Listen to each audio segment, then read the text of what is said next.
नमस्कार, आप देख रहे हैं न्यूज अफेयर 24। मैं हूं अनिल और आज की राजस्थान की सबसे बड़ी खबर। राजस्थान के बांसवाड़ा में मानगढ़ धाम में भील प्रदेश बनाने को लेकर जो आज मांग थी वो और ज्यादा प्रखर हुई है। हर साल की तरह इस साल फिर ऐतिहासिक मानगढ़ धाम पर भील प्रदेश मुक्ति मोर्चा द्वारा सांस्कृतिक महारैली का आयोजन हुआ। हालांकि इस साल की रैली में भील प्रदेश बनाने का मुद्दा सबसे आगे रहा। इस दौरान मंच से वक्ताओं ने कहा कि हम हिंदू नहीं हैं और ना हमको हिंदू रीति रिवाजों को मानना है। वक्ताओं ने यह भी कहा कि व्रत और उपवास बंद करो, मंगलसूत्र और सिंदूर छोड़ो, शिक्षा पर ध्यान दो। महारैली में राजस्थान सहित मध्य प्रदेश, गुजरात और महाराष्ट्र से लाखों की संख्या में आदिवासियों ने अलग भील प्रदेश बनाने को लेकर जय जोहार और जय भील प्रदेश का जयकारा लगाते हुए हुंकार भरी। हालांकि राजस्थान सरकार भील प्रदेश की मांग पहले ही खारिज कर चुकी है। सभा स्थल पर पहुंचने के लिए सुबह से ही लोग पहुंचने लगे। सुरक्षा की दृष्टि से वाहनों को मानगढ़ धाम से 5 किलोमीटर पहले ही रोक दिया गया था और इलाके में इंटरनेट भी बंद कर दिया गया था। इसका जो कार्यक्रम है वो 1913 के अंदर जो गोविंद गुरु महाराज के नेतृत्व में लगभग 1500 आदिवासी शहीद हुए थे।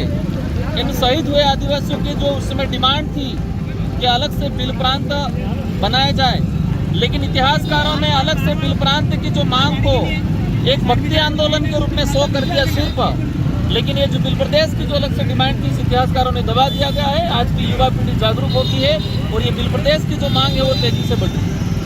गुरुवार को एक तरफ जहां मानगढ़ धाम पर भील प्रदेश की मांग तेज हो रही थी, वहीं दूसरी ओर उदयपुर में सांसद मन्नालाल रावत ने इसे सिर्फ और सिर्फ भ्रामक प्रचार कर राजनीति करना बताया। उन्होंने कहा कि जिस तरह मानगढ़ धाम पर अंग्रेजों ने नरसंहार किया, उन्हीं अंग्रेजों की राजनीति के नक्शे कदम पर ये आगे बढ़ रहे हैं। रावत ने कहा कि ये हिंदू नहीं होने की बात कहते हैं, कभी ये कहकर देखें कि ये ईसाई नहीं हैं।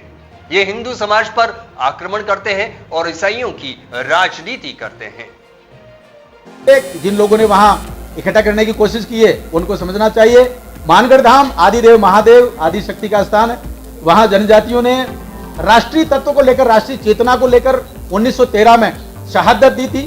17 नवंबर को बहुत बड़ा अंग्रेजों ने एक बहुत बड़ा वहां नरसंहार किया था और ये उन्हीं नरसंहार करने वाले लोगों की राजनीति को आगे बढ़ा रहे। तो समाज को भी स्पष्ट होना चाहिए। दूसरा ये भी समझना चाहिए कि वो सनातन धर्म संस्कृति परंपरा का स्थान है। वहां लोग जो भी आए थे वो सारे हवन करने के लिए आए थे। पूर्णिमा का दिन था और श्रीफल और घी लेकर आए थे। अब गुरु जी की आज्ञा पर आए थे। ये सारी परंपरा किसमें होती है? जनजाति समाज सनातन धर्म संस्कृति परंपरा का अभिन्न अंग है। लेकिन ये भ्रामक भ्रमजाल फैलाकर वहां पहुंचे हैं और विशुद्ध रूप से एक राजनीतिक रचना के तहत पहुंचे हैं। ये बहुत जल्दी अपने एजेंडे को लेकर असफल होने वाले। ये भ्रामक है, केवल राजनीति के लिए गए और केवल एक संगठन है। वहां जनजाति समाज नहीं गया। जनजाति समाज आज भी धर्म संस्कृति परंपरा और संविधान को मानने वाला है। ये तो केवल एक संगठन गया है।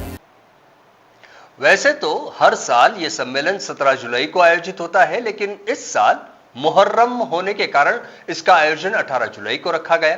हजारों की संख्या में लोगों की उपस्थिति को देखते हुए जहां जिला प्रशासन द्वारा सुरक्षा और अन्य व्यवस्थाएं चाक चौबंद थी, इस अवसर पर सांसद राजकुमार रोत, कांति भाई परमार, भंवरलाल परमार, अन्य वक्ताओं ने कहा कि भील प्रदेश की मांग अभी की नहीं, ये 150 साल पुरानी मांग है। इधर सांसद राजकुमार रोत ने शिक्षा मंत्री मदन दिलावर के डीएनए बयान को ताजा करते हुए कहा कि शिक्षा मंत्री ने आज सदन की कार्रवाई में प्रश्नकाल से पहले अपने बयान पर माफी मांगी। उन्हें बयान के 3-4 दिन में माफी मांगनी थी, अब वो पद से इस्तीफा दे। सदन में इस पे आप क्या कहेंगे? ये कहीं न कहीं आदिवासी समुदाय का जो विरोध और एकजुटता का जो प्रतीक दिख रहा है। मदन दिलावर जी को अगर गलत लग रहा था तो बोलने के 2-4 दिन बाद ही माफी मांग लेते।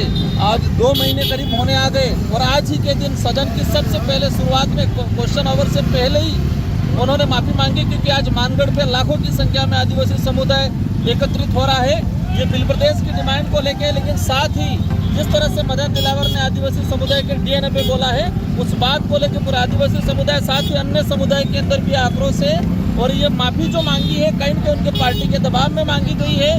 हम चाहेंगे कि उनको पद से इस्तीफा दिया जाए।